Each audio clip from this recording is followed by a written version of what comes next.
जवानी तो जंप करे छो नचनिया छतू बंगाल के नचनिया छतू बंगाल के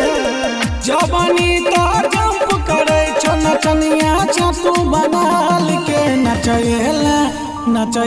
तू गोरकी बिहार में चुमले तो मुकेशवा उधार में नचयला तू छोड़ी बिहार में चुमले तो अमितवा उधार में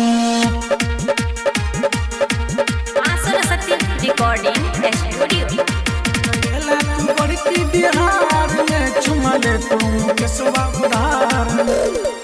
तोहफा तोरा दे तो गोरकी कान के दुनू बाली चुम्मा के मूड बने तो चुस्तो होट के लाली तो होट के लाली तोहफा तोरा दे तो गोरकी कान के दुनू बाली चुम्मा के मूड बने तो चुस्तो होट के लाली देखे में चालू गया मिर्चाई बोले चटू फटकार के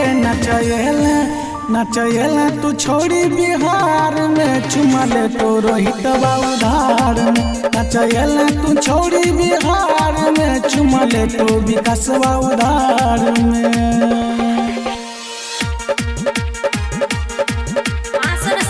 रिकॉर्डिंग स्टूडियो नचयला तू छोड़ी बिहार में चुमले तो रोहितवा उधार तोरा सिलौट पे पिस्तो छौड़ा गरम मसाला छोड़ी तो ने तोरा गोरकी केतनो करबे हाला केतनो करबे तोरा सिलौट पे छौड़ा पिस्तो गरम मसाला छोड़ तो ने तोरा गोरकी केतनो करबे हाला छोड़ दे तो छोरा पसीना जवानी तो हर रसदार के नचयला तू छोड़ी बिहार में चुमले तो चंदन उधार में नचयला तू छोड़ी बिहार में चुमले तो सुनीलवा उधार में।